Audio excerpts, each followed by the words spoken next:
Welcome back to Kings of the North. Doug Lesmerises, Bill Landis. Finally, time to make picks, Landis. We've been putting it off. We've been teasing the folks. We don't normally like to do that. I don't like to make people hang on and be like, let's do 80 minutes of boring stuff, and then we'll do something exciting in the last 5 minutes to make you watch the whole show. That's not our ethos here. But we also needed our time to figure out how we thought this was going to go. So we are going to make our 4 picks for the first round games and our full bracket selections for the national championship at the end of we're going to make you wait till the end of the show. I said we're not going to do it. We are going to do it. We're going to make you hit it. But I needed the time. Didn't you need the time? I feel like I still need time. Yeah, I don't feel. We can talk about it when we get to game picks, but I never really quite understood. Like, I get it; it's fodder, it's content, but like media companies that make their writers pick a bracket the second the bracket comes out, it's like, can I have an hour to think about it, maybe? So we don't have corporate overlords telling us to churn out our picks right away. So we were given the benefit of time here. Yeah. Speaking of corporate overlords, I was thinking here, why do I have this plastic fork and plastic knife sitting here on my desk? And it is the remnants of the Saucy Nugs bag from Wednesday. So, all right, let's do Penn State-SMU. We have not done this yet. Tuesday's show, we did Notre Dame, Indiana. We did Clemson, Texas. Wednesday's show, we did Ohio State, Tennessee. Now we're giving you the big game breakdown on SMU at Penn State. Penn State favored by 8.5. The total's 54.5. It's the third matchup ever between these teams, Bill Landis. A regular season game at Penn State that Penn State won in 1978, and the 1947 Cotton Bowl, where they tied. Can you imagine going to the Cotton Bowl? What do you take a horse-drawn carriage down to the Cotton Bowl, then you tie in 1947? How did they even get there? It probably took Penn State 2 weeks to get to Dallas at that point. Yeah. Poor Joe Paterno. Joe Paterno was probably he was like a 23-year-old head coach then for Penn State in 1947. I'm just kidding. He wasn't the head coach. Frank Bodani from the York Record did a good story about this because Penn State played in the Cotton Bowl last year. So people were talking about it then. That 1947 Cotton Bowl between Penn State and SMU was the first time that black players ever played in a game in Texas in college football. Oh. It was the first integrated Cotton Bowl, because they didn't let black players play for the teams in Texas, and Penn State had several black players, and they went down and played. So it was a historic game in 1947. Is that when the We Are Penn State thing started too? Oh, now you're getting into some Nittany Lion lore as an alum. I think maybe. What are you talking about? For real? They did that then? Oh, look at you. I think that, if I'm not mistaken, I believe that stems from Penn State at a time having black players and going to play at places that weren't like integrated yet, and it was like their kind of unity mantra. It was like, we are Penn State. I believe that's where it comes from. Maybe it's not tied directly to that game. Look at you. Interesting. So those are the first 2 games. This is the third game. SMU on a 10-game road winning streak. It's the second longest road winning streak in college football. Now, of course, that doesn't count the neutral site game they lost to Clemson 2 weeks ago in the ACC championship. But true road games, they've won 10 straight, if maybe you think that matters. By the way, we see Sam's in the chat. We are going to talk about some portal stuff later in the show, in addition to making our picks, because there is some stuff popping. I also the portal cannot be the most important thing to talk about right now. The playoff this year. The portal cannot be the most important thing. I was thinking this last night as I was going through, just like reading some stuff about the playoff. Like it's crazy. Like, every company is portal with their coverage, and it's not no playoff, but you have to like dig around to find playoff coverage because there's so much portal coverage, and it's just insane to me that college football again has structured it this way. The NFL created an entire second season with free agency and the draft. Like, people never stop talking about the NFL, and college football can't figure that out because it wants to do everything at the same time. So maybe we'll do a show about trying to figure out the calendar, but we're not going to do it right now because we're going to talk about these gigantic games that we've been aiming toward for 2 years. We're so excited for the 12-team playoff. Big game breakdown. Penn State-SMU. We'll start with the SMU offense first. And I don't apologize, Landis. I don't apologize for taking 3 shows to break down these 4 games. We want to dive in. We want people to watch these games and have a little bit of information to say, oh, wow, you know what? SMU has a really good run defense. You don't have to remember everything. You don't have to write down notes. You can take notes if you want to during KNT. Yeah, sure. You may take notes. It is not required that you take notes, but I hope you glean. And we're not saying we're the smartest college football breakdown guys around. We just want to educate you a little bit because you love the sport and we're here to help you love it just a little bit more.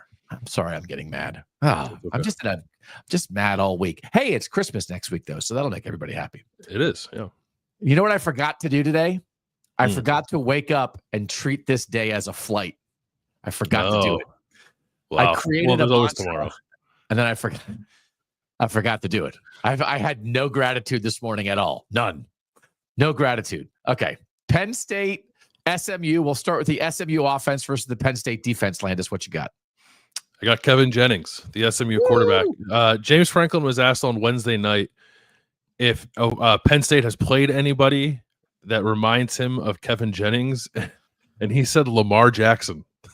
So, like, clearly they haven't played Lamar Jackson, but that was the first name out of James Franklin's mouth when trying to find a comp for the SMU quarterback. Did they scrimmage the Ravens in the preseason that we didn't know about? They must have. But I like to James Franklin's point, the answer is they haven't seen a quarterback like Kevin Jennings this year because he is an electric football player. He's very dynamic with his legs. He's really accurate too. Like just like going through and watching. And granted, I'm watching mostly highlights, right? I'm not breaking down every single throw of Kevin Jennings, but it's not like he's thrown a bunch of picks. His turnover worthy play numbers are low. He had one bad game where he threw 3 interceptions against Duke, and SMU had to win that game, I believe, in overtime. But aside from that, he's protected the ball really well, and like the ball placement, kind of like all 3 levels of the field, is really impressive, especially because not a lot of it, but he also does it while under duress. He can do it like kind of without his feet under him or while he's moving, and he's just incredibly slippery. I had not yet dug into like his rushing numbers when James Franklin compared him to Lamar Jackson. So when I went to look, I was surprised. Like he doesn't actually run a ton, Kevin Jennings. 168 scramble yards according to PFF. He's had 4 games where he's had no scramble yards, including the ACC championship against Clemson. And he only has 255 designed rushing yards, which ranks 45th among FBS quarterbacks. So like the comparison and the rushing production, I guess, don't necessarily line up.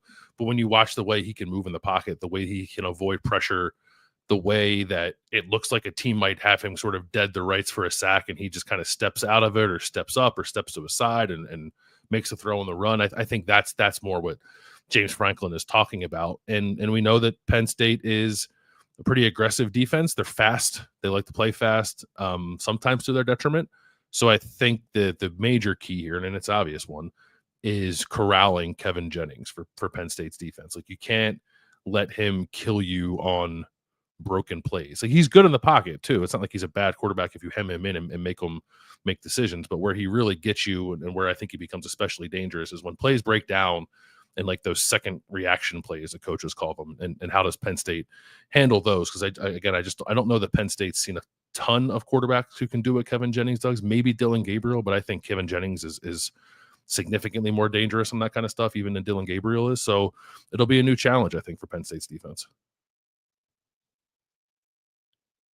You're muted again. Sucking on a lozenge, so I muted myself so you didn't hear me sucking. Oh, Doug, we hear you sucking every day. I get it.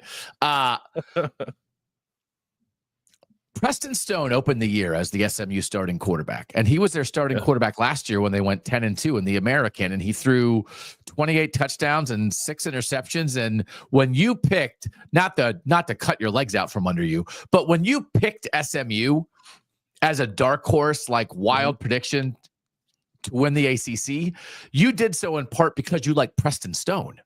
Yeah, I thought Preston Stone might be the best quarterback in the ACC this year. And he wasn't the best quarterback on his own team.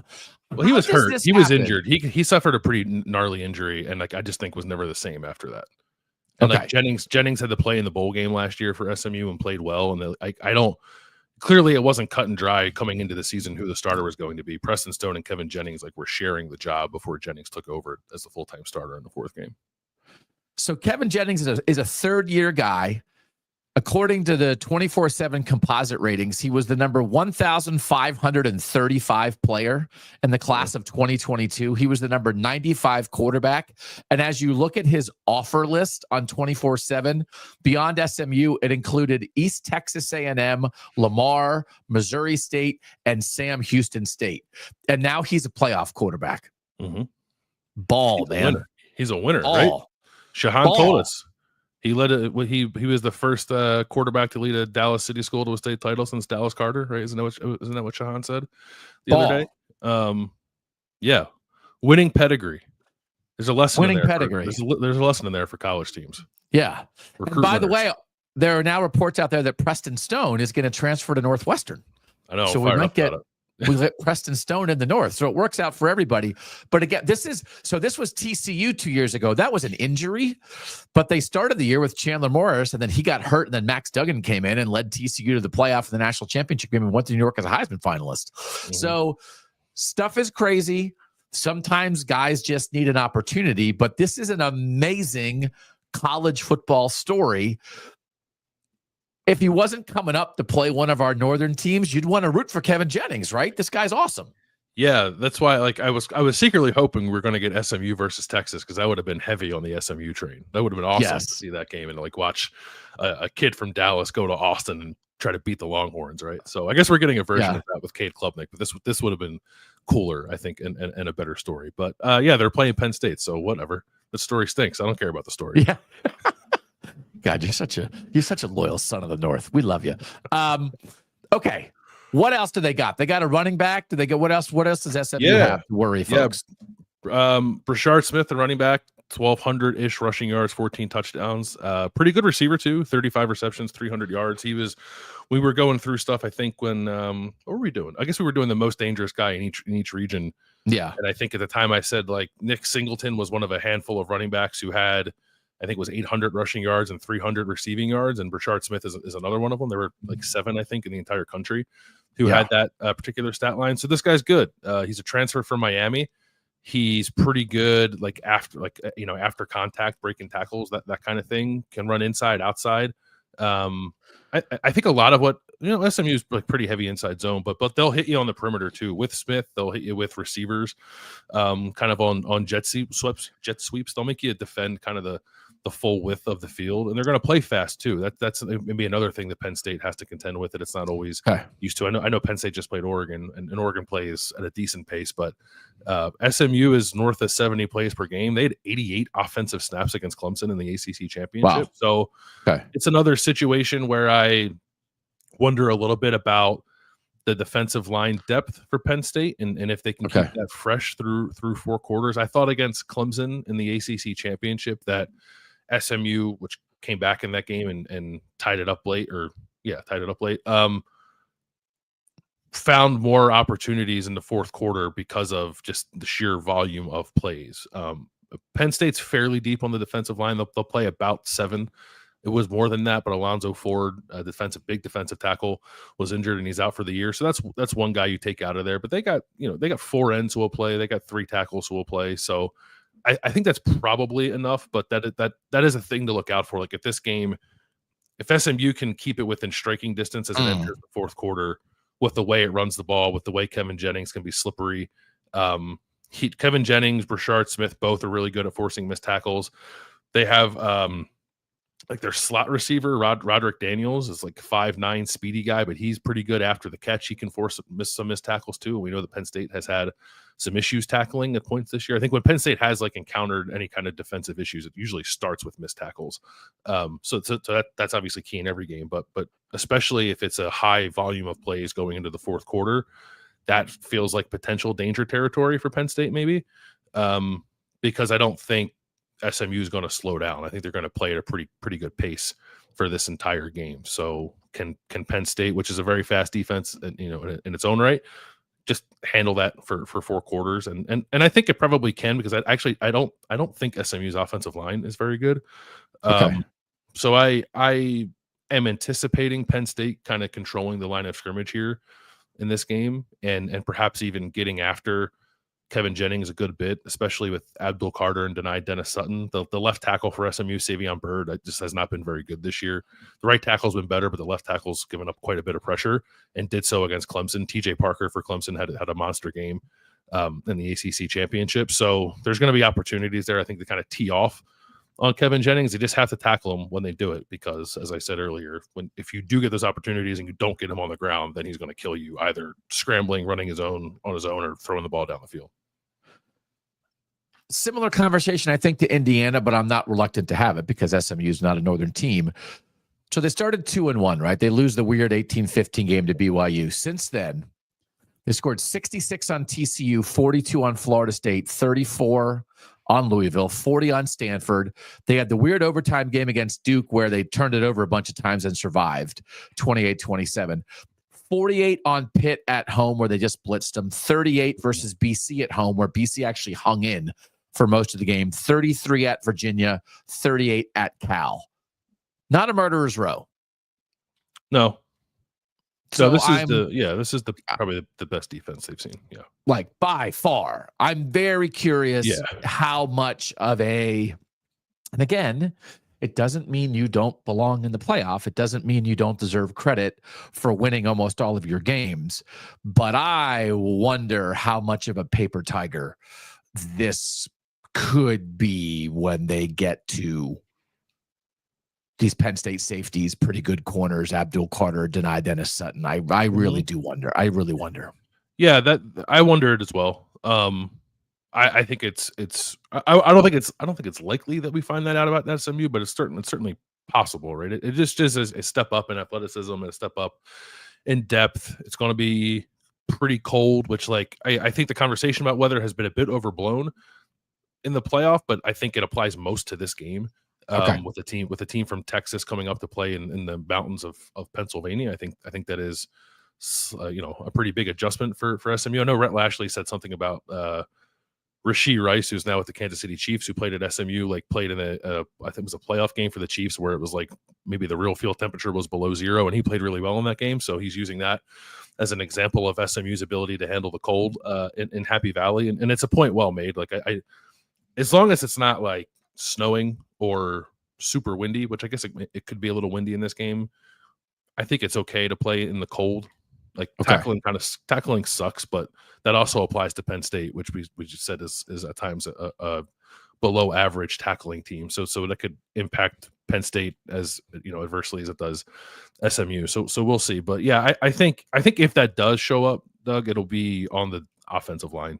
You could just see Abdul Carter, denied Dennis Sutton, Zane Durant, Vanover, Smith Filbert, all those guys just kind of overwhelm SMU up front, maybe in a way that doesn't allow them to run the ball as comfortably as SMU has been able to all year. And it's not to say that Kevin Jennings couldn't go out and win you a game if it does become a drop back pass kind of game, but I think you like your chances there if you're Penn State, if it does become that, because you have a good pass rush and you have a pretty good secondary.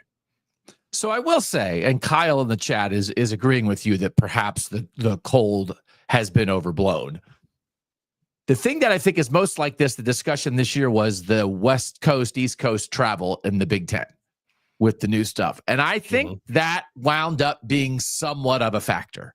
So I think we maybe swung from, oh my gosh, people can't fly on planes and play a football game, to come on, we're overblowing it, to, you know what, I think it actually mattered. I think and Washington's the primary example, but I think it actually mattered. So I think we might be swinging the same way here. And I'm trying to think who would have been the show that acted like nobody from the South could come north and have any chance to function at all. And we'll own that. Right? If that was us making fun of Tennessee, this is my goofy winter hat, we'll own that. But now if the reaction is, oh, it's overblown, I actually think it matters at least some. And I do agree, obviously, we have a North versus North game. Everybody's trying to act like Tennessee is in Canada now. People are like, it gets freezing cold in Tennessee. What are you talking about? Everybody in Tennessee owns a parka. It's like, for real, that's where we are now. But it's not that far from Columbus. I know, but it's for real. People are like, do you know actually Knoxville is north of Columbus? Did you know that? I didn't even know that. Tennessee is actually a Canadian province. It's Saskatchewan, it's Labrador, it's Prince Edward Island, and it's Tennessee. So I get it. Nobody wants to act like cold matters. But to your point, if it does, this is the example, and I think it matters at least some. I think it matters some, definitely. Because you can't, like, I guess the thing with the Tennessee conversation is, like, it happened to be fairly cold in Knoxville, I think, like a week ago. So Tennessee was able to practice in those conditions. Rhett Lashley can't make the real field in the teens in Dallas, right? So I know it can get cold in Dallas too. I've been in Dallas when it's been quite cold, but you're kind of at the when you went to the Cotton Bowl, it was like raining and 35 degrees the entire time. But do you know what happens in Texas when it gets cold? The entire electrical grid shuts down. Yeah, no, I know they're not built for it. Yeah, no, I understand that. Yeah, but it's just about. I think it's more a conversation of, like, the ability to, like, get in any way used to it before you go to play the game. And I think Tennessee, although Tennessee might have been practicing indoors, I think Tennessee at least had that opportunity. But Tennessee is also the same team that was whose receivers were complaining about it being chilly when it was 55 degrees in Athens, Georgia. Yeah. So you can save the it gets cold in Knoxville conversation a little bit. Yeah. We can't go from it's chilly when it's 55 to actually we're based in Iceland. It's not the same. We just admit it. We talked about when we were saying, like, holes on the defense, right? Where do teams potentially have weaknesses? Yeah. What I brought up was the tackling of the Penn State linebackers. Are there concerns here in your mind about Penn State being able to get Brashard Smith, their great running back, on the ground? Yeah, I think tackling from the linebackers, a little bit from the safety position is what I would point to. And I'd also point to I guess, like, the ability to cover the slot, which I don't think has been bad for Penn State. Okay. And maybe I'm overblowing it a little bit because Tej Johnson just had a really nice game against Penn State in the Big Ten championship. But he's like, good.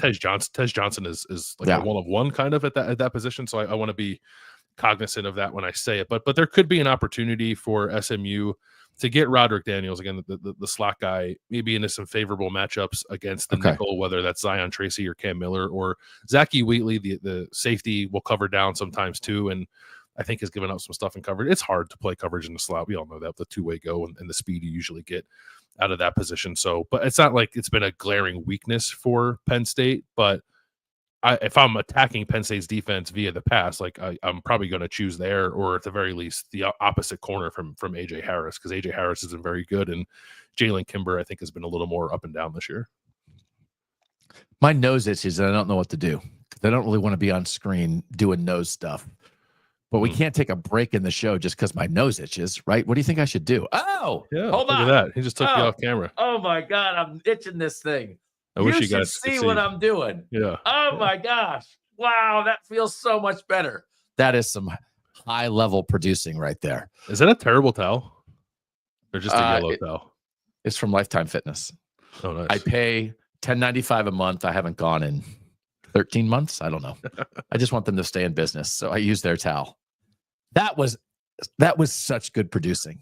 Oh my God. I didn't even think of that. Okay. I feel so much better. Like some playoff form. Just trying to help you out. Oh my God, you're there for me, brother. I do got a quick story. So a couple of 2016, Youngstown State played in the FCS championship, and it was down in Frisco, Texas. Yeah. So we stayed in Dallas, and we were down there, and the Dallas area got like a dusting of snow, like anything that we would get up here on a normal Wednesday. And we were actually going to Jerry's World to take a tour as like an off day. It took us 2 hours to drive like 10 miles from our hotel because people had no idea how to react. There were so many people that actually were pulled over on the highway, like were just out of their car, like waiting for it to stop because they could not drive in it. And I'm not even exaggerating. It was like anything we get like on a random day in the north where it's just like, don't tell Wednesday. Us. Don't act like it's not nothing. We know what's up, Texas. So, yeah, okay. Maybe they won't even get there, Bill. Maybe it'll be like kickoff time, and I'll be like, they're not here. The SMU bus driver cannot get the team here. There's an eighth of an inch of snow on the ground. Bus driver is from Pennsylvania. Oh, okay. No, that should be part of the thing. Bring your own bus driver. It's not our fault. It's not our responsibility to get you to the game. Is their equipment truck going to get there? That's true. That's a better question. They're playing. They're playing in shorts and t-shirts because their flag football. Yeah. Their pads got stuck in the mountains of West Virginia. Sporting Goods Saturday morning. No helmets for SMU. The snow stopped them. Okay. Let's flip to the other side of the ball. We good to flip? You ready to flip? Yeah, let's flip. Okay. SMU has a good run defense. They do have a really good run defense. Yeah. And so this is like, I'm very curious about this. And again, there's a lot of this for me that comes with, okay, but who have they played? But overall, Brian Fremeau rankings, the Penn State offense is 5. The SMU defense is 10. By the PFF grades, overall defense, SMU is 6th behind Texas, Indiana, Ohio State, Ole Miss, and Iowa. But their run defense is especially good. And I feel like, and I think you feel like, this Penn State rushing attack has really gotten going lately. And so SMU gives up 93.4 yards per game, which is 4th best in the country. By the EPA per rush rank, which is like another inside stuff, it's like, okay, well, yards is 3rd best rushing defense.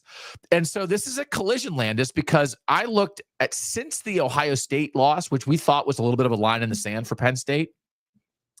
Since then, in the Power 4, Penn State has the number 1 offense in the country in success rate, and they have the number 1 offense in the country in rushing success rate. They're number 6 in pass play success rate. Since the Ohio State game, Penn State on the ground, 40 carries for 266, 34 for 234, 33 for 117 against Minnesota. Minnesota did a good job. 49 for 219, 34 for 297. Their first 8 games of the year, they averaged 187 rushing yards per game and 4.95 yards per carry. The last 5, they've averaged 227 rushing yards per game and 5.96 yards per carry. What's really happened is Nick Singleton got healthy again. So I think this Penn State rushing attack is in top form, but SMU is pretty good at this. Yeah, I wonder if it's a similar situation where the truth may be revealed that like, while SMU's run defense is very good, maybe it's not up to snuff to really shut this down. I do think Penn State has to run the ball to get through this thing. Like, they're just not built to win by throwing. I think unless like Drew Aller is about to go bonkers, I just don't know that they have the guys at receiver to counter a game where a team really takes away their rushing attack. I can remember when we had Audrey Snyder on in the middle of the year, and it was like, can Drew Aller throw to win a game for Penn State? And then they went out to USC and got behind, and Drew Aller won the game with his arm and got them to overtime. It's like, okay, so, but to your point, I agree with that. The plan is run it and then let Aller throw off of that. And I don't think we question Aller at all. We'll talk about him more. We think he might be the second best quarterback in the playoffs, but just like you want to maximize your matchups, it's not the matchups outside with the Penn State receivers they want to maximize. But so I think if you say Penn State must run the ball, I agree, but I think Penn State will run the ball. I will be shocked if this Penn State rushing attack is shut down by what is a very statistically successful SMU run D.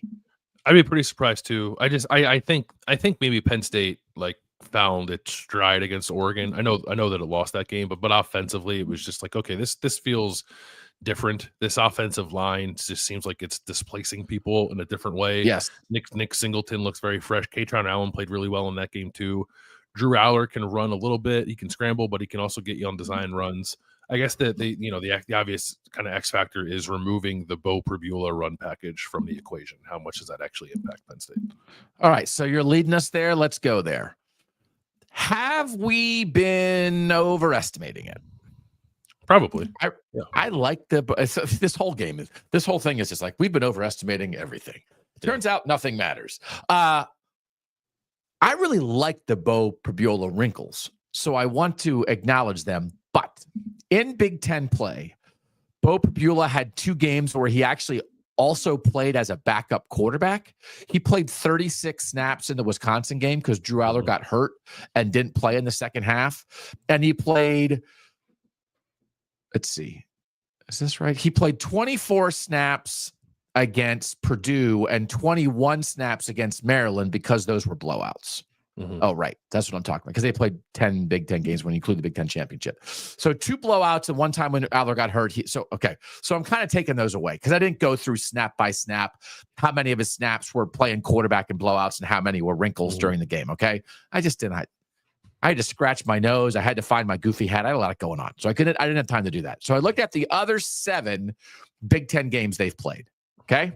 Do you want to guess how many snaps Bo Pribula played in those 7 games? 30. Oh, 41. Okay. 6 a game. How much of a difference can 6 snaps a game make? Like, how much do we think we will feel it in this playoff run that he has missed? I think 6 snaps a game can be pretty impactful if they're red zone snaps and you're trying to finish drives with touchdowns, right? Didn't they have a rushing touchdown against Oregon? Or maybe he like ran one down the pylon and then they scored right after that. So that's the thing for me. It's like, can Penn State, which famously failed to finish a drive against Ohio State while not getting the ball into the hands of Tyler Warren or Bo Pribula in that particular situation, finish drives better, finish key drives. But I guess any drive you get inside the 10's a key drive. But that's the biggest question for me. And you should be able to, I think, make up for that a little bit by running Drew Aller down there. He's a fairly athletic quarterback. He is. Maybe Penn State has been hesitant to do that for obvious reasons. You don't want to get Drew Aller knocked out of a game, but now they kind of don't have a choice because they got to finish drives with touchdowns. So maybe the answer is just Tyler Warren, because we have seen them do that in the past with Tyler Warren. Just put him as a wildcat quarterback, let him run. He had that one touchdown where he like dove full extension over the goal line.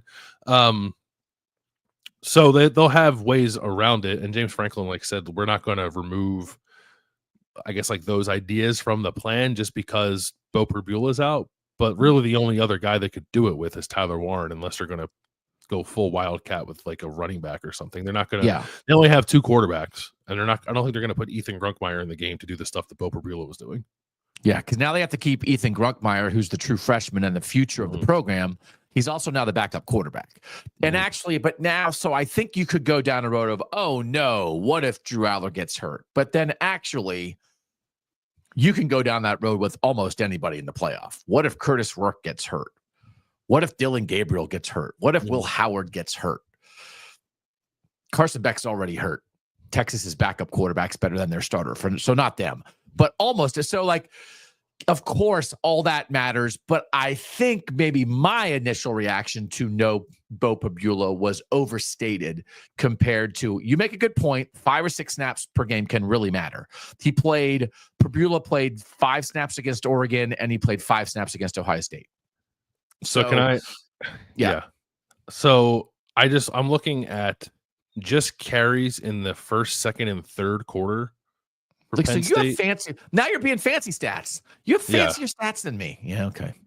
So yards per carry, the leaders on runs in the first, second, and third quarter for Penn State. Number 1 is Tyler Warren at 8.2 on 19 carries, and number 2 is Bo Pribula at 7.1 on 21 carries. So he has been a bit of a weapon for them early in games. Yeah. Yeah. So Brandon's asked, was in the balance. Brand is asking in the chat, and why is Devin Brown for Ohio State in the portal but still with the team, and why is Bo Pribula for Penn State in the portal and not with the team? And it's just an individual choice about how aggressive you think you need to be in the portal to go land your future spot and be focused on that, as opposed to having a split focus and being able to like say, I'm ready to go do this. I think simultaneously, can 2 things be true at the same time, Bill? That it's a very difficult spot and you understand a player putting his future first, but also he probably could still be with Penn State, right? Yeah, it's a little odd to me. So Penn State, like as a matter of course, has not allowed transfers to stick around. Yeah. And James Franklin said, like, well, like we would have made an exception in this case, but and Bo wanted to, but he felt like he couldn't. Like if I'm being honest, it sounds a little bit fishy to me. Part of me wonders if Bo Pribula actually did want to stick it out while also trying to do what's best for him, and James Franklin said no. And then just sort of twisted it when he was talking to the media. I don't know. That's me speculating, but there's no like NCAA rule that says Bo Pribula can't stick with Penn State through this. And I don't know. Maybe Bo Pribula is a guy who's played more high leverage snaps than Devin Brown, probably has more suitors than Devin Brown would have. So maybe it's a more like complex kind of thing to wade your way through for Bo Pribula than it is Devin Brown. But there's no definitive reason why one is with the team and the other isn't. And the bottom line is it's the system and the structure that's at fault. Mm-hmm. So that's the number one culprit here. So if you're going to be mad, make sure you direct your anger the most at the system and the calendar and how can this possibly be what we are doing before you get mad at the player or a coach who's making rules about what you can and can't do. You know, it'd be great if he was playing. And I think everybody wishes he was. And it feels like maybe there would be a way to figure that out. And why didn't that get figured out? But the bottom line is the system is screwy. And so it is what it is. And they're going to have to figure out how to play without him. SMU defensively. Couple All-ACC guys, right? Jared Harrison Hunt at defensive tackle was first team All-ACC. Really good safety. And I want to make sure I say his name right. Isaiah Wacobia. First team All-ACC safety, really, really good player on the back end. And then Elijah Roberts as an edge guy is fifth in the Power 4 in pressures, which is pretty darn good. He had 1.5 sacks against Clemson. He doesn't have a ton of sacks. I think he has 5.5 sacks on the year. But they kind of have guys at all three levels, but I think they have some vulnerabilities in the secondary. Their overall pass coverage grade is actually pretty good. But I think, as I've mentioned before, they have two guys, Brandon Crossley, and then another guy who plays a little bit less, Jalen Davis Robinson, I believe, who are a little vulnerable in pass defense. And so I think Wacobia could be a problem, but I think Penn State should be able to throw enough, and it really will be about Penn State against this run defense. And I think this is a good SMU defense that is perhaps propped up, at least to some degree, by the opposition. They have held some teams down. You know, they just haven't played great offenses, Bill. TCU is a pretty decently ranked offense. They only ran it 32 times for 65 against SMU, so SMU could totally shut them down. Louisville is a top 10 offense in the Brian Fremeau Index. Isaac Brown, the Louisville back, did run it 10 times for 117 against SMU. That's their best win. That's a nice win. Louisville beat Clemson, for instance. So that was a solid win. BC hung with SMU on the road that whole game. The BC backs carried it 36 times for 175, 4.8 yards per carry. It wasn't destroying them, but it was a pretty solid run game all day. And I think Penn State's better than that. So I don't know. Like I think my overall, they play a lot of guys also. They play like 19 guys. They play like, you're trying to figure out, like there's like maybe 3 or 4 guys led by Wacobia in the secondary who don't come off the field, and almost everybody else rotates. They rotate like 8 of 11 spots. So just, so they're going to be fresh. I think they're a solid defense that looks better statistically than they actually are because of teams they've played. And I think Penn State will be okay against them, is my overall final analysis of this battle on this side. I think I'm there too. I do think Penn State's going to be able to run it. And as long as that's the case, I think Penn State will be fine. I think for Penn State's purposes, when you're talking about getting through this game and then what it can do moving through the playoff, presumably, it would be great if a receiver could like find his stride, whether that, and the obvious one would be Trey Wallace. But even like, I'm looking at the target share from the Big Ten championship, and it was Tyler Warren had 12, Trey Wallace had 8, which tied a season high, but then it's running back, backup tight end before you get to another receiver, Omari Evans, who had 2 targets.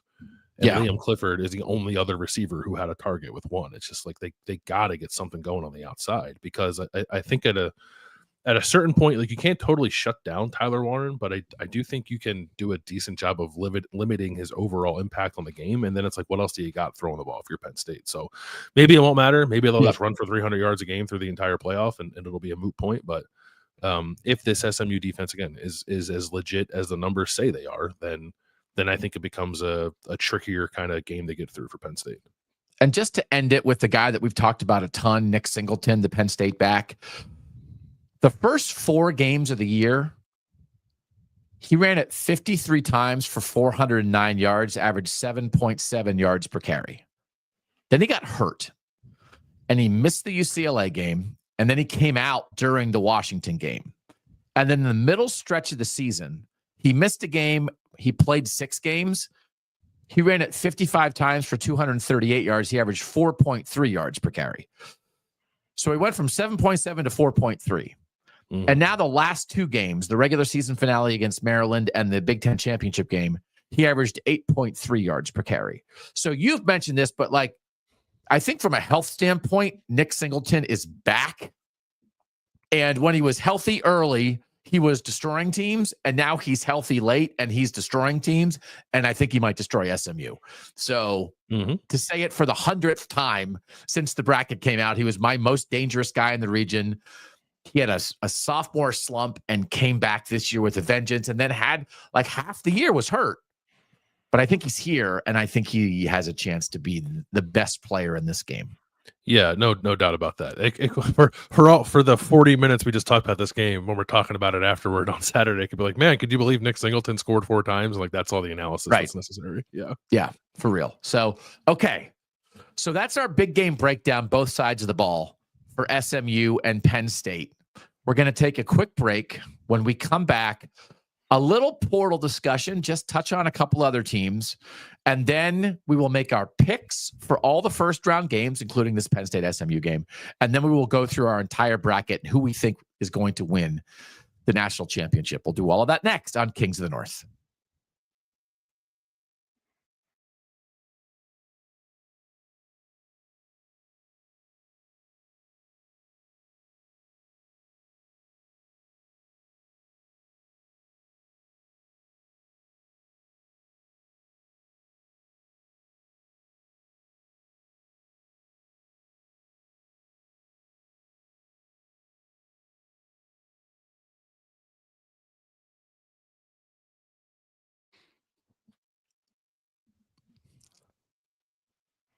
Got some good nose itching during that break, too. Feel great right now. Feels so good. Doug Lesmerises, Bill Landis here on Kings of the North. Thank you for being here all year. If you've been here from week 0, man, we're so grateful. If you just found us today, wow, we're so grateful that you found us. It's awesome. What a time to be here. Thanks to the North for rising up. What a season it has been for us, and we are so excited for what is ahead in this college football playoff. Again, we're going to be everywhere. Bill is going to be at Indiana, Notre Dame. I'm going to be at SMU, Penn State. Bill is going to be at Ohio State, Tennessee. Bill is going to be at the Rose Bowl. I'm going to be at the Sugar Bowl. Bill's going to be at the Cotton Bowl. I'm going to be at the Orange Bowl. We're both going to be at the national championship game.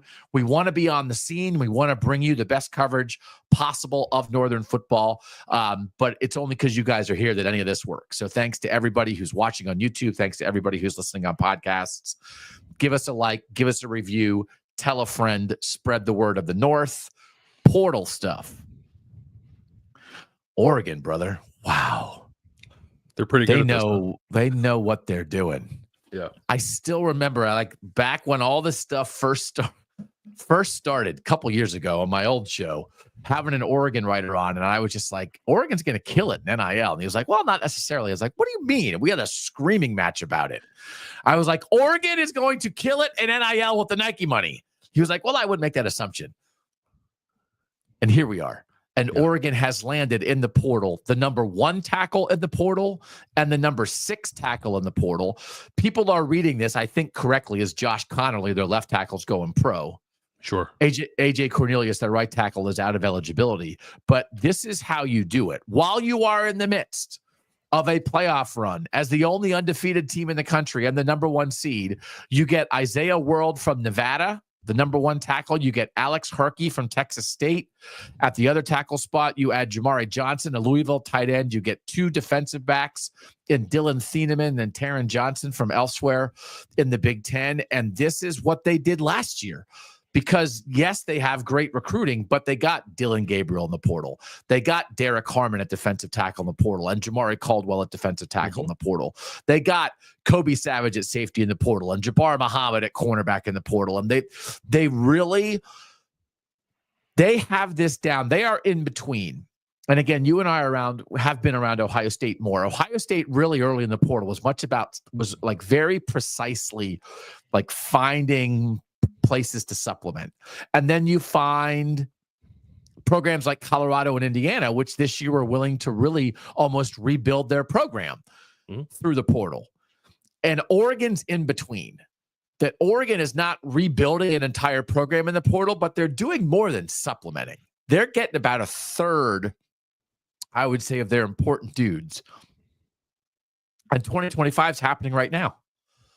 Yeah, I think they're probably, I know everyone will just say money. And of course, like that's part of it. They are well financed as they're going through this by Division Street / Phil Knight in particular.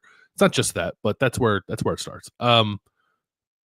I think when we have that conversation, we take for granted how organized they are, right? And how targeted they can be with this. They just sort of figured it out right away. And yes, having the money helps, but you have to have the organizational structure to do it as efficiently too as Oregon has done it. And that to me is what's more impressive. I don't really have much interest in people complaining about Oregon spending more money. It's like, and then find a way to get more money or like be quiet about it. I don't care.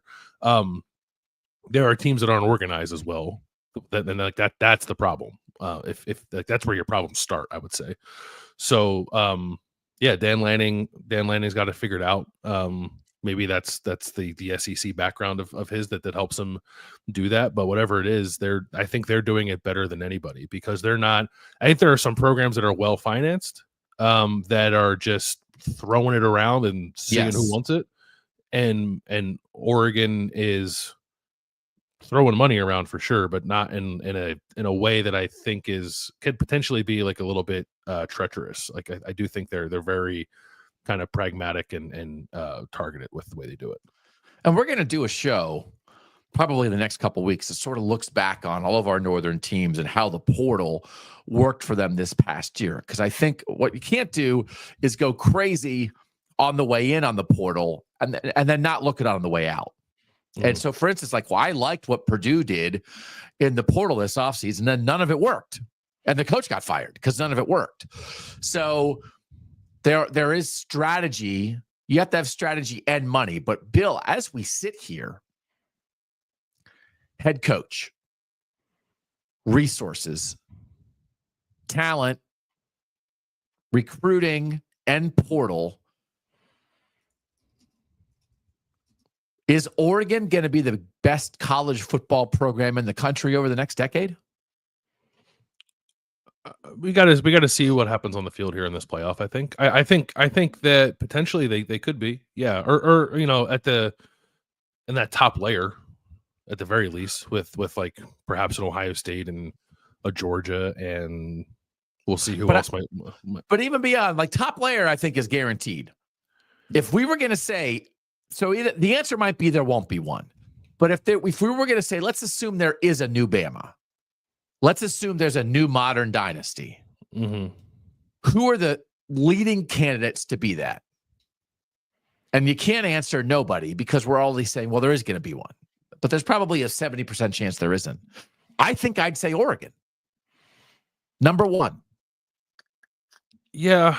I mean, I don't know. I would just hesitate to me, if you're going to say this team is going to become the new modern dynasty, I would like at least something you can point to in its past that shows a national championship ceiling, right? So, like maybe one, like a playoff win. Can we let them win a quarterfinal? Yeah, like let's see what modern dynasty. If they get to the national title game, or obviously if they win it, then yes, I think Oregon is well positioned to be like the top team in the sport for a while.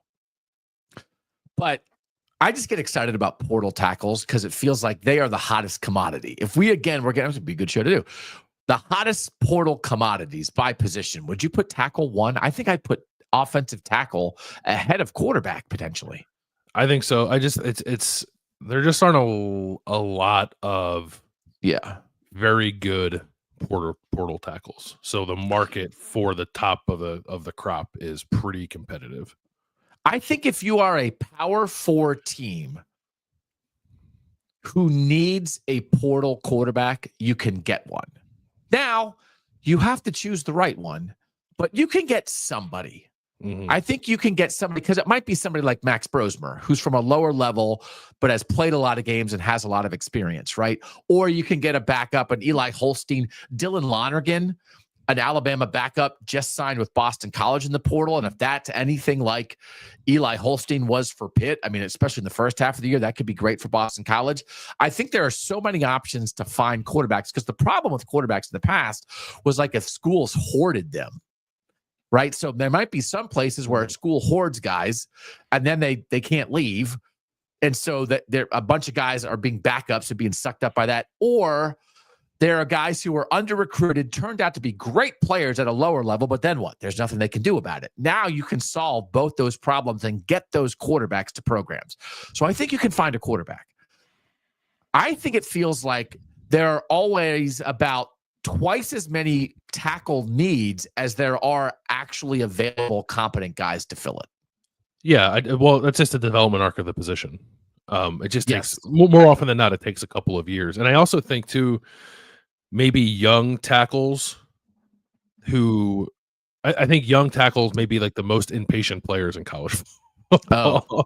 So then programs aren't always able to kind of develop the successors at their positions because some redshirt freshman jumped into the portal because he thought he was ready to play a year earlier than he actually was, kind of thing, right? So it's kind of a double-edged sword there, I suppose. But yes,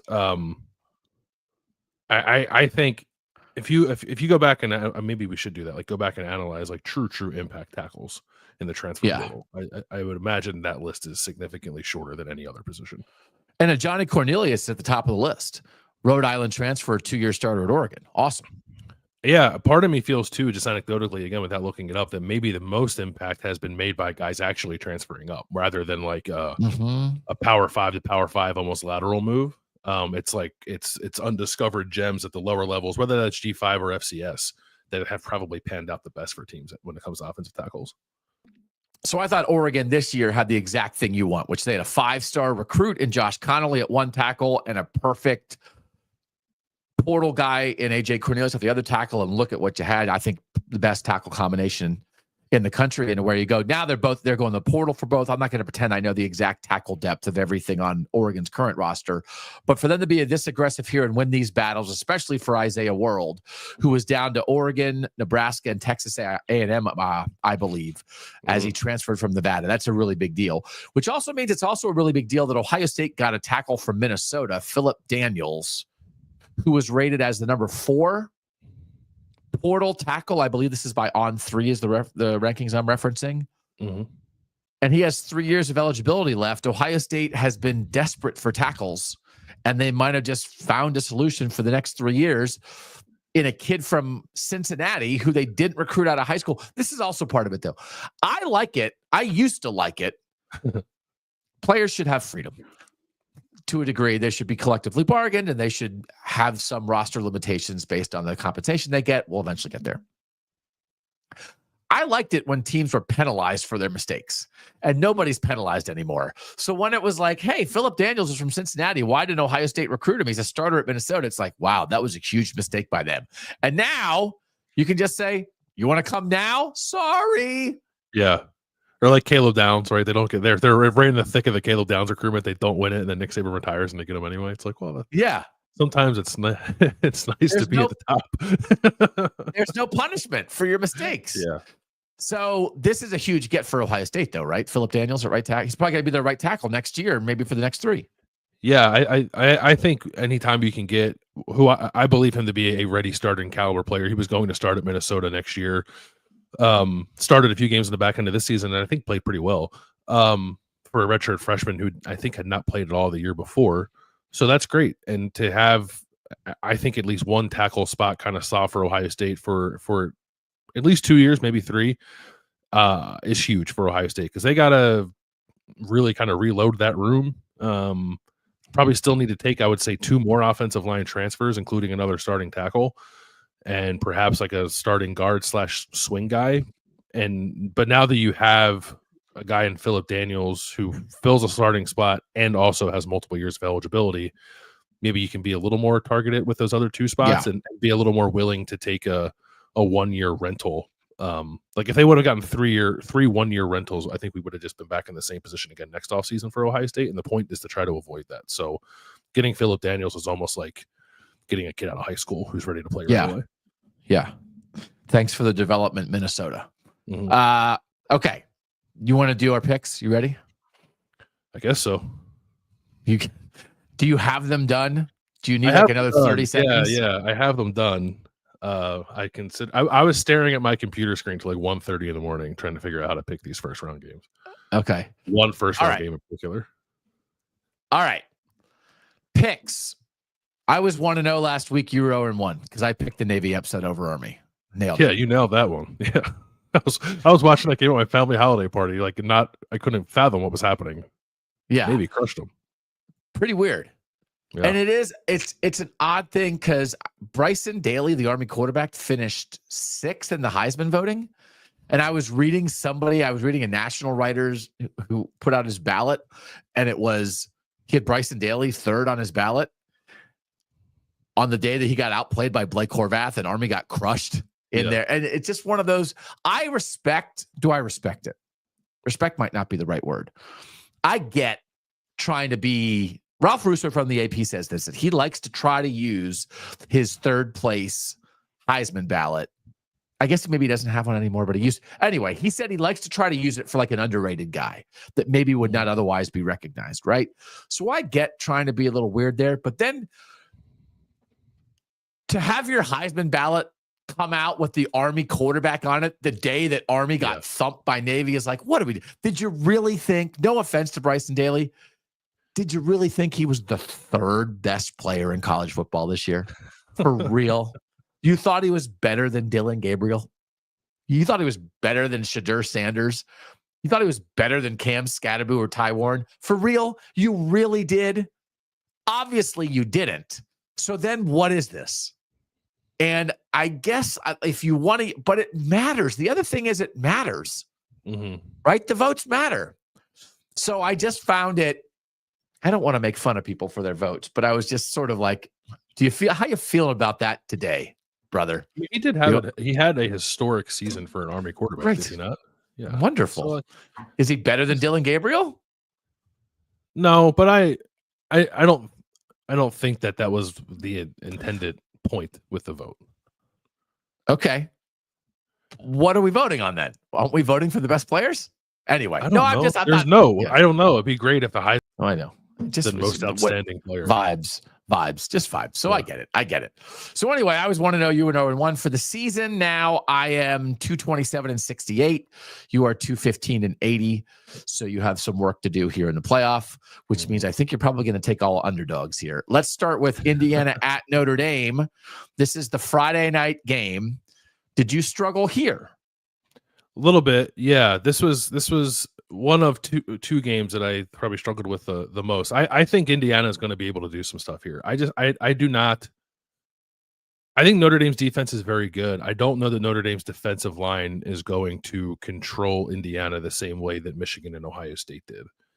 Okay. So with that in mind, I think Indiana will more or less kind of be able to do its thing in this game, which is to be a pretty efficient and at times explosive passing attack. And I think they'll hang. I think it'll be a competitive game through 4 quarters. I have Notre Dame winning 31-28 because I think what will come into play late in the game is Notre Dame starting to lean on Indiana a little bit because Indiana is not particularly deep on defense, but or in particular on the defensive front.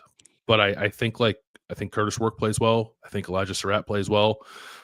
I think Indiana's probably able to run the ball a little bit. I love Kurt Cignetti was talking about somebody asked him about playing like the weather because it might snow in South Bend on Friday night, and he said we have a Canadian quarterback, which is like hell yeah, you do.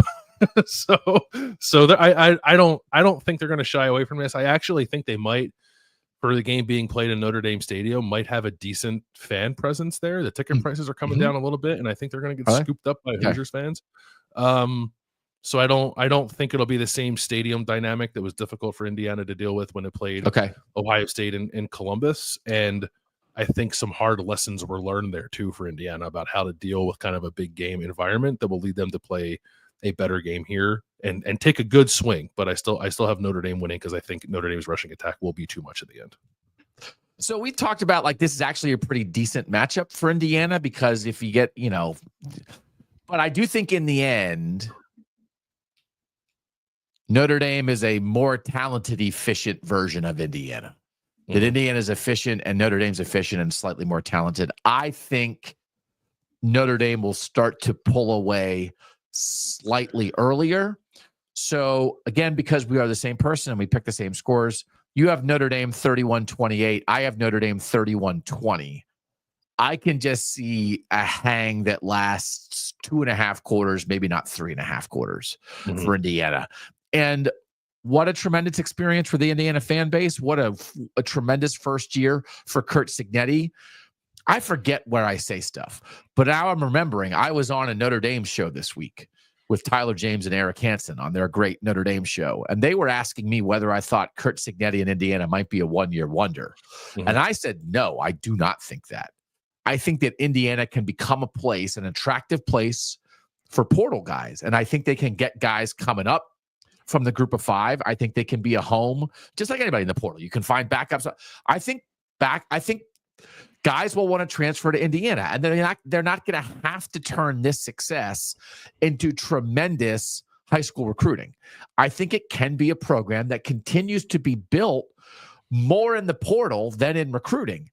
But we know what Oregon is going to be and what Ohio State is going to be and what Michigan will get back to being and what it feels like Penn State is ready to be. But I thought that Indiana could maintain a spot near the top of the second tier of the Big Ten.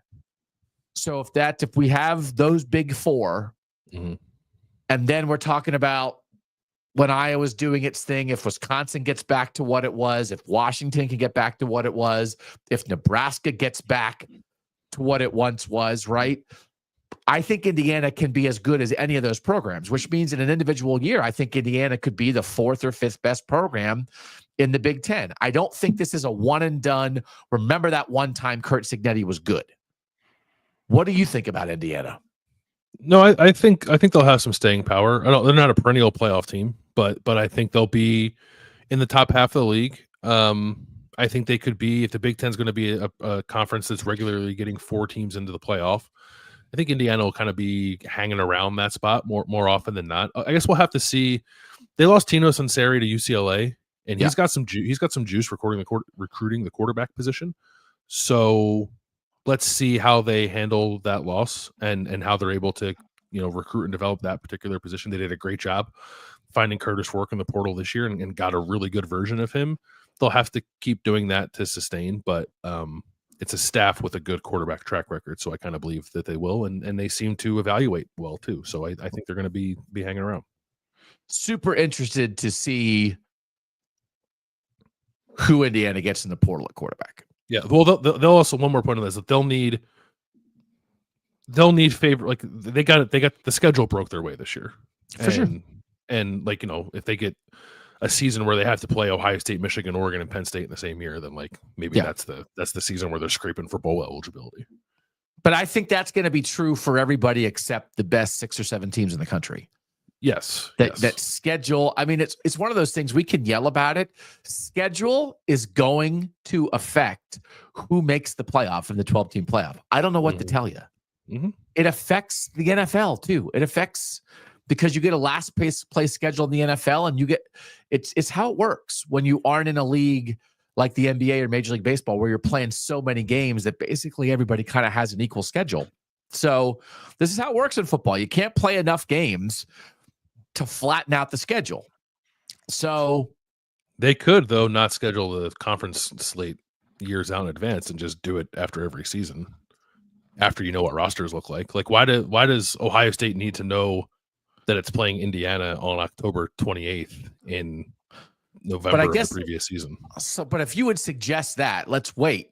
Does that mean that if you wait, you want to have all the best teams play each other, or you want to have not the best teams play each other so the best teams can all get a bunch of wins? Like, what's the goal of a conference schedule?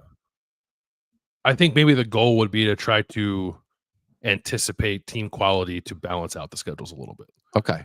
So that like we talked about before the ACC championship, how like neither SMU nor Clemson like had to play many games against the top half of the league. Yeah.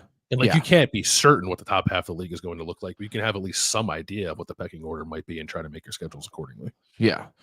But it's just hard because again, if you would have tried to make Indiana's schedule for 2024 in December of last year, would have been like, all right, well, Kalen DeBoer is back at Washington and Jim Harbaugh is back at Michigan, and you're good to go. And then it's like, that's what I'm saying. Make it in April. Or those coaches left now. So, I don't know. I don't know what going forward, what the goal is, because if the goal is have the best teams play each other to make great regular season games that get high TV ratings and make money, then that's going to clear the path for the Indianas of the world, because they're not viewed as that blue blood. But I do think in the end, Chris, this is a great offseason conversation, and we've said it before, the Mark D'Antonio Michigan State teams that won 10 games a year, I don't think is impossible for Indiana. No, I think it's a reasonable goal to shoot for, because the regional recruiting is the same and about the same. And Indiana seems, again, fairly well organized for a program of its stature when it comes to NIL. Yeah, I think Indiana is ready to be a real football program. Like all the discussions of like everybody with Belichick in North Carolina is talking about North Carolina is going to take football seriously now. It's like Indiana already had that conversation and made that commitment as a basketball. It's so similar. Indiana, Bill Belichick is trying, clip this, Bill Belichick is trying to be Curt Cignetti. Yep. And it's not going to work. I agree. Because Curt Cignetti's is much more grounded and real. And by the way, Curt Cignetti talked this week, like we talked about it. He's a West Virginia quarterback. He's from Pittsburgh. Hey, the West Virginia job. And he said, like, this is it for me. Indiana's home. This is it. So he's locked in. This is his shot. And he did better than anybody could have expected in year one. And it's like, as you said, they're not going to make the playoff every year, but I don't think they're going away, brother. I don't think they're going away. I don't think they're going to have like they're not going to have anything close, I think, to the wild swings of the Tom Allen era where they're like 9-3 one year and 3-9 the next year. Yes. Okay. 31-20 Notre Dame for me, 31-28 Notre Dame for you. Let's go to the early game on Saturday. This is SMU at Penn State, and you picked SMU, didn't you? No, you didn't. Okay. No. We also just picked the exact same score. I picked Penn State 38-27. What did you pick? I picked Penn State 35-24. Per our discussion a few minutes ago, like I think they're going to run it. I think SMU maybe scores late to tighten it up, but I think I think it's fairly comfortable for Penn State. I think it just over time could emerge that Penn State has across the board a significant talent edge over SMU, and I also think it's possible. Now, do you think this matters? I'm not sure. Well, I can't decide if this is the right way to think about it. Do you think Penn State could maybe handle SMU enough that it bolsters the Alabama playoff case? Oh, potentially. Yeah.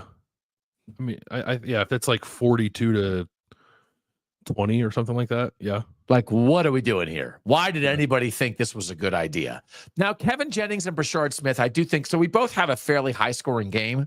Mm-hmm. Kevin Jennings and Brashard Smith could make sure that's not the case. I think they will. I think they will. Yeah. That it's not, that if Penn State's in the mid to high 30s, SMU's not going to be scoring 13 in this game. So we both have them in the 20s. Again, we have basically the exact same score. I just think do you think there's anything here of Penn State and primarily James Franklin folding under the pressure? They get this game. This is their prove it moment. It's a incredibly winnable game for them, and they come out and turtle. Yeah, I think if SMU comes out and the first couple of possessions shows that it's like ready to hang with Penn State, I think you could see Penn State get a little tight. Yeah. Okay. James Franklin turn into that more like conservative game manager type. Yeah, that's absolutely on the table. He needs to beat the charges before I'm willing to assume that he will. Phraseology. Okay. Yeah. But we think it should be comfortable, and this is on behalf of the North, but on behalf of the fans of those programs. Penn State and Ohio State have to win. Yeah. I don't think if Notre Dame loses at home to Indiana, I don't think it's a burn down the stadium kind of thing. Mm-mm. I think it's they recovered from the Northern Illinois loss. They gave Marcus Freeman a contract extension. We're here. We're real. There were a bunch of injuries. Notre Dame feels like it's in good shape. Like if you think of the teams that if the favorites lose in the first round, I think Notre Dame could lose and not feel like the program's on fire. As much as I think it's a very difficult situation to make the playoff, and it's like, oh, you made the playoff, but you lost. Now we think you stink because you were one of the 12 best teams in the country. Just the expectations that came with Ohio State, and then for Penn State, it's just the specificity of what this turned out to be. Mm-hmm. No offense to SMU, but it's like, really, SMU? You couldn't beat SMU at home? Yeah. That I think adds to this a little bit. I agree. Yeah. A decent amount of pressure, I think, on Penn State. All right. Clemson, Texas, the midday game on Saturday. Did you do it? Mm-hmm. We're all in agreement. T-Shoe is in agreement on this as well. We're the same person. We picked the same score. I have Clemson 24-21. You have Clemson 2017. This is one where you were staring at the monitor at 1:30 a.m. trying to figure out if you were picking Sark to go down to Dabo. No, this was the game we're going to pick after this game. Was that to me? I pretty quickly just decided I thought Clemson was going to win. You know what I decided Clemson was going to win? When Shahan was on and he wasn't on the Arch Manning train. Because I think Texas needs to make a change of quarterback. And if he thinks that it's like Quinn's team and they're going to let him go try to win it, I think Texas is going to lose this game because I don't think Quinn's playing well. Texas's defense is awesome. They could absolutely smother Clemson. Like this, Texas's defense is good enough, and Clemson's offense has at times been limited enough that like if this game was like 13-0, I don't know that I'd be surprised by that for like a Texas win. But I think Cade Klubnik is in good form. I think he and Phil Maffa together running will be able to do enough. And maybe there's a defensive score in there for Clemson that gets them the win because, as stated, Quinn Ewers is not playing very well. So if they're going to be slow to get the Arch, then I'm not really going to embrace the idea of Texas going on a run here. We'll have a betting show on Friday morning with T-Shoe. I asked him this question. Did you just sort of feel like you wanted to pick at least one upset in the first round? Yeah. Mm-hmm. Yeah, I thought so too. So I can remember, we started a show before I came here called the College Football Survivor Show. We actually called it the College Football Playoff Show, and then the College Football Playoff sent us a cease and desist letter, so we had to change the name to the College Football Survivor Show. But we started that show with the intent of talking about the playoff all year. That was the idea of that. It's a playoff show year round. And we actually started it the year we thought the 12-team playoff was going to start, and then it didn't start. It was like, oh God, it didn't start yet, but we're going to do the show anyway. So anyway, that was Shahan and I did that show. And one of the discussions we did a whole show on was the idea of a 12 beating a 5. And that was back when we were all assuming that the 12 is going to be this group of 5 team. And now here we are, and the group of 5 team is the 3, which I still think is, maybe we haven't let our minds be blown enough by that. It was like the group of 5 team, they're the 12, whatever. Mm-hmm. But we really thought that when you looked at like the Tulane USC bowl game from a couple years ago and just some other things, and usually it was hard to analyze those because often when you would find like that group of 5 team that would be competitive or even beat a power conference team in a New Year's Six bowl, it would be like, oh, well, the other team didn't care or they didn't try. So it was hard to analyze it. But we definitively decided that really based on the football, we thought a 12 would beat a 5, like in the first 5 years of the playoff. And we were thinking of it as a group of 5 team. beating the second best team in the SEC or the Big Ten, which would have been a big deal. So here we are now, and the 12 is Clemson with a coach who's won 2 national championships. But I also think where the sport is, it makes sense for a 12 to beat a 5. And I also this would be a big deal. Like, would it not, or would it not be viewed as that big of a deal because the 12 is Clemson and they're famous and they've been good? Yeah, I don't think it'll be viewed as it'll be viewed as a big deal, but that's certainly different than a not earth shaking. Yeah. That if we had been in a world where, when we were projecting stuff 2 months ago, it's like, could Boise State beat Georgia in a 12-5 game? It's like, yeah, I think they could. Like, that would have been more earth shaking. But the bottom line, then 12-5, that's what everybody picks in the NCAA bracket. Gotta pick one. You have to pick one, and we only have one to pick, right? So we only have one to pick. So we all picked it. So you picked it, I picked it, Tishu picked it. And again, if you guys don't watch the betting show, we'll tell you this here. This money line's plus 360. So Clemson's a 12-point dog. Mm-hmm. But if you really think Clemson's going to win, plus 360 is pretty good. So Dougie will be sprinkling a little $2 or $3 bet on that one. Okay. Yeah. So this did not keep you up all night. The last one did. Tennessee at Ohio State. Yeah. I picked Ohio State. Did you? No, I picked Tennessee. Okay. So please plan. Did you tell your family to not leave the house when the streets of Columbus are on fire on Saturday night? No. After you picked Tennessee to win this game? No, I didn't tell them that. So I did go back. Part of the time spent on this was going back to see how often I've picked against Ohio State. In your life? Since I started covering Ohio State on a daily basis in 2014. I'm so intrigued by this. It's possible I've missed one or two, but I don't think I did. So I think the answer is 7 times. Okay. Which actually, if anyone follows the Ohio State beat, is a lot because everyone always picks Ohio State to win. Yeah. I'm 2-5. I was right twice. Okay. The 2020 Alabama in the national championship and Georgia in the Peach Bowl in 2022. So I've been wrong a lot when I picked against Ohio State, and I very well could be wrong here. Like I don't feel like particularly rooted in this pick, right? It's just that I don't have a feel for Ohio State, and if I don't have a feel for what I think Ohio State is or how it's going to play offensively, I just kind of find it hard to pick them to win right now. Okay. And I think they're going to struggle on offense. Like, I'm very concerned about this offensive line situation playing against Tennessee. And while I don't think Tennessee's offense is great, I think it's probably above average. It's above average with the potential to be better than that if Nico Iamaleava plays really well. I think it might hit like 2 big plays that make the difference. Okay. Against Ohio State's defense. In an otherwise well-played game for Ohio State's defense. So part of it's vibes, for sure. Maybe a lot of it's vibes, and I'm leaning too much into that. A lot of it is offensive line for Ohio State. I don't love that they plan on rotating guards. Maybe that's all talk and they won't do it. I don't know that I even love the matchup for Ohio State's tackles against the speed that Tennessee has on the edge. I just kind of think Tennessee is going to control the line of scrimmage and be able to put like an umbrella over Ohio State's passing attack and force Ohio State to finish drives. And maybe Ohio State will, because it's been a very good red zone offense for most of the season, but it wasn't the last time we saw them. And they missed field goals the last time we saw them. They might switch kickers in this game too. So there's just a lot with Ohio State that it's hard for me to have a tremendous amount of confidence in them right now. They're very good. I think they probably do have the best roster in this thing.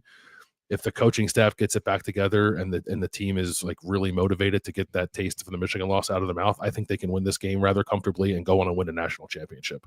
But I just have a hard time picking it. So I didn't do it. I picked Tennessee. 24-21 Tennessee is your pick. I'm picking Ohio State 30-17 because if Ryan Day and Chip Kelly can't find a way to get their skill guys in space here, then it's a wrap. So, and I'm trying to think of, I can see it in my head. I have a terrible memory. I can see it in my head of what it would look like, of just flipping little passes on the perimeter and jet sweeps and bubble screens and quick slants and RPOs. I can see it in my head what it would look like of negating the edge that Tennessee has on the defensive line and just absolving the offensive line of any responsibility. We're going to play around you Honestly, like we're gonna look like a 7-on-7 game, and I think that would work. But I'm trying to think of like the last time I watched, because we've seen at times Ohio State feel that way. Man, look at this skill. And I'm trying to think of the last time I really felt that in a game. I don't know. Maybe it was the Oregon game, but I just think if that's what Ohio State, because even though the Penn State game was 2013, it was not like Ohio State was running up and down the field the whole time. I think it really could look that way, and I just don't have a lot of confidence in the Tennessee passing game. I feel like you are a little more aware of the potential big playability from Dante Thornton and that Tennessee passing game and the wide splits and putting stress on safeties and that kind of thing. I just don't know. Sorry. Go ahead. Go. I don't know. It's very possible that Ohio State's corners have kind of corrected themselves, and specifically Denzel Burke since the Oregon game.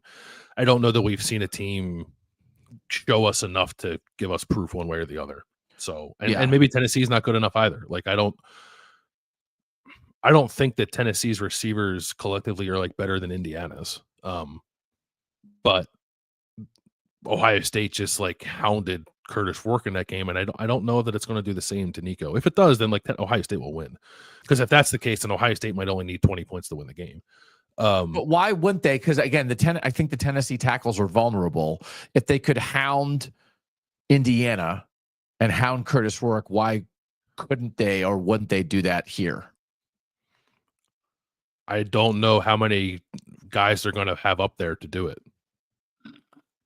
Like the way that Ohio State gets after quarterbacks is by blitzing its linebackers and safeties. It's not the defensive line winning one-on-one matchups.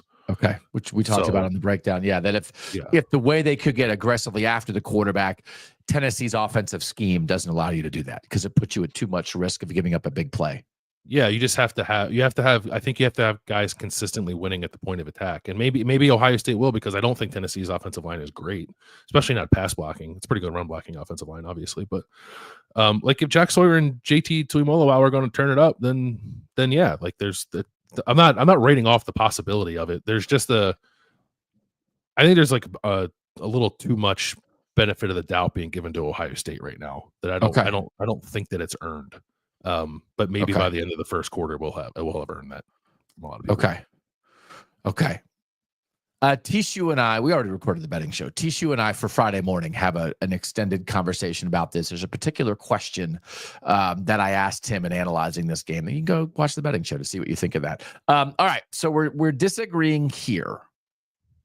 I'm picking Ohio State 30-17. You have Tennessee 24-21. So our picks are in the house, which means all we have left is our full bracket. And we'll get to that next on Kings of the North.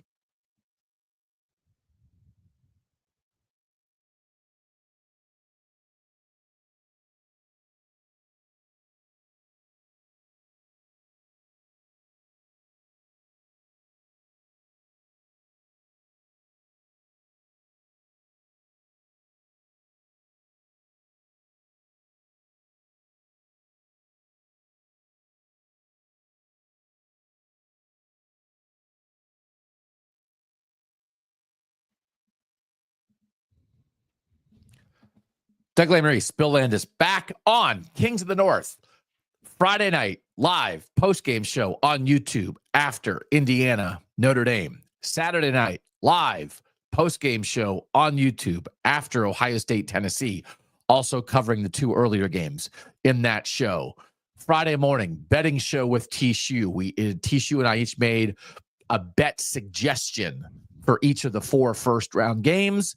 We didn't put real money on it because we don't want to dip below our winning amount.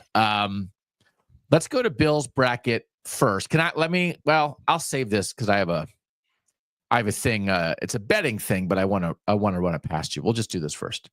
Okay. Show us the bracket for Bill Landis. So I have, as previously discussed, Clemson beating Texas, Tennessee beating Ohio State, Penn State beating SMU, Notre Dame beating Georgia. Notre Dame beating Indiana and then beating Georgia. I have Penn State beating Boise. I have Oregon beating Tennessee. I have Arizona State beating Clemson and getting to the semifinals. And then I have Oregon beating Arizona State and Notre Dame beating Penn State. And I have Notre Dame beating Oregon in the national championship. Okay. Mine's basically the same. We may as well show mine because we're the same person. Why don't we just combine? Mike flipped he flipped the bracket graphic like one thing changed. So I have Clemson over Texas, Ohio State over Tennessee. Mike, was it amazing? It was easy work for you, right? It was like two different things. Yeah, I was gonna say that's what I was gonna chime in with. Yeah, you guys made it real easy for me. I just had to switch two logos and bang, I was done. You're welcome. We're so lame. My bracket's gonna be a little bit different. So okay. You'll probably be right. Mike's better at betting than we are. Clemson over Texas, Ohio State over Tennessee, Penn State over SMU, Notre Dame over Indiana. Then in the next round, I have Arizona State over Clemson and Oregon over Ohio State. And I have Penn State over Boise and Notre Dame over Georgia. So that sets up semifinals of Oregon, Arizona State, and Notre Dame, Penn State. I have Notre Dame and Oregon winning those games. And in the national championship game, I have Oregon over Notre Dame.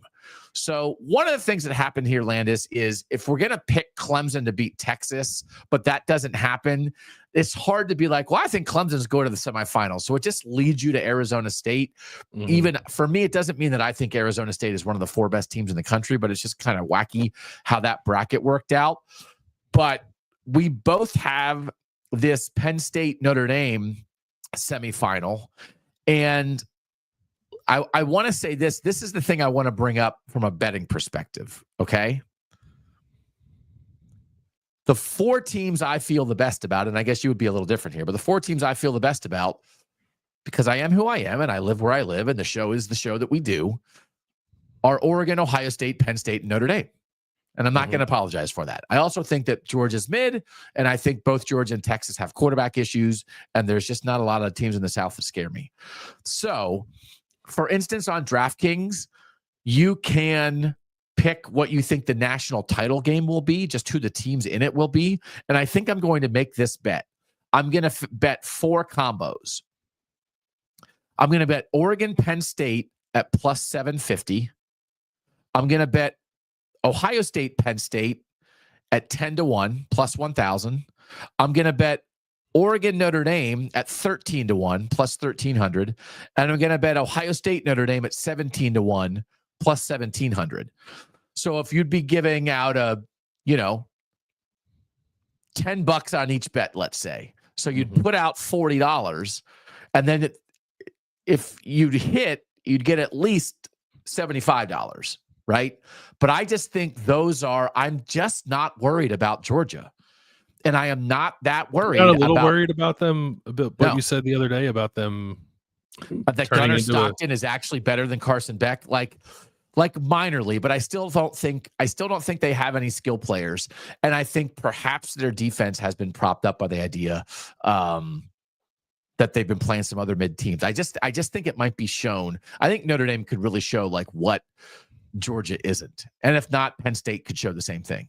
So I'm not that worried about it. I'm really not. Like, and the theory of the case again, yeah, the backup quarterback's actually better than the starting quarterback, and I just think Texas has a chance to be a mess.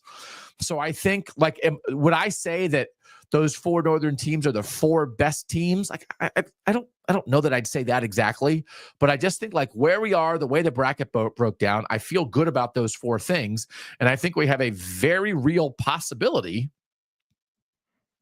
of getting one of those 4 national championship games, which would be awesome for us. And you and I both picked an Oregon Notre Dame national title game, which would be plus 1,300, 13-1 odds against that. So like, go ahead and make that bet, I would say. I definitely thought about the Penn State Notre Dame semifinal. I thought about making that Penn State. For sure. Definitely. I thought about it. That would more fall into the realm of really trusting, I think, James Franklin to go win the type of game he's not showed himself capable of winning yet. So that's why I picked Notre Dame. I don't think SMU or Boise actually quite rises to that level. Yeah. But Notre Dame definitely would. So that's why I picked Notre Dame there. And then like at the top of the bracket, like I picked Clemson to beat Texas. Part of that is like trying to have a little fun with my pick. Like I'll stand by it, but if Texas wins that game, and Texas is in good form. Like Texas can run through the top of the bracket, and I think a good Texas can beat a good Oregon. So that team, I find threatening, even if I think they're a little subpar at quarterback right now with Quinn. I would be more worried about Texas getting to Arch than Georgia figuring it out with Gunnar Stockton. Yeah. So yeah, but I just think, yes, of course, those defenses are good, but I think the North has some good defenses too. And I don't know. I just think it's lined up for a Northern opportunity here. So, okay. So there tune you have in it. For when Texas and Georgia play in Atlanta for the national title. God. Well, we're going. We would go. We'll be there, right? Yeah.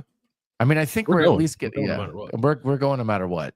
So I don't know if I'll go if like the Cotton Bowl ends up being like Tennessee against, I guess, anyone.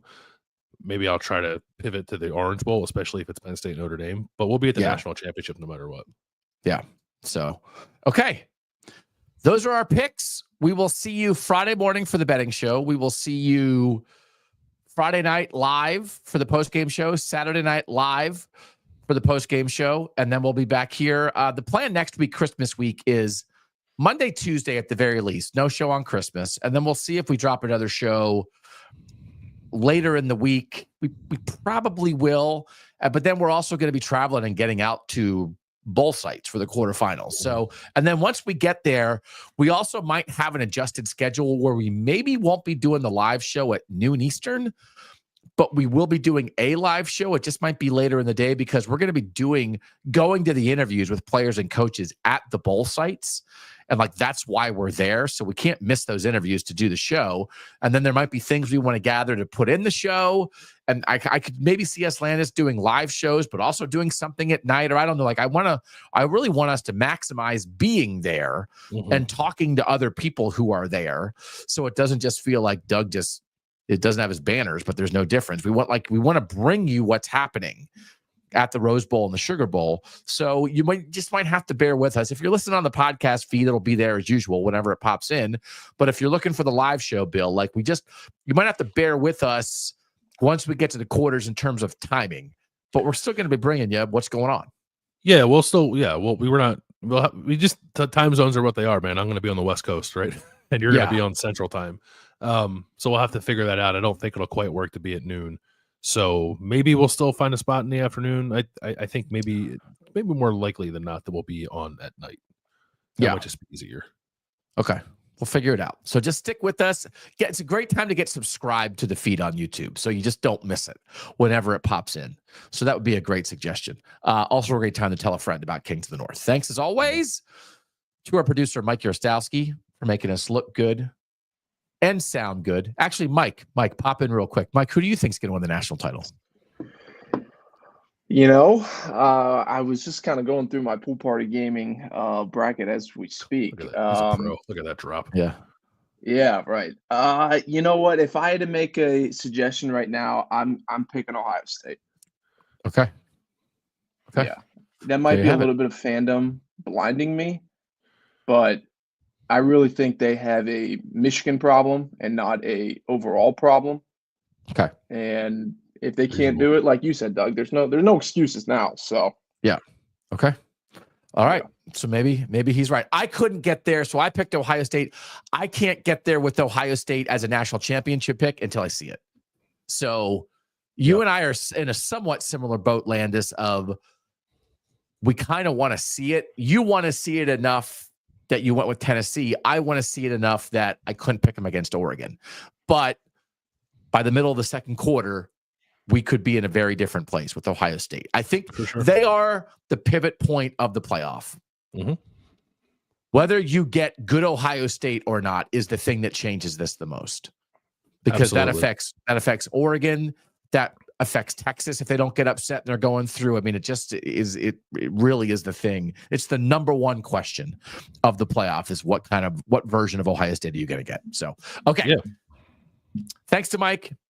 Thanks to you guys for being here. He's Bill Landis. I'm Doug Lesmerises.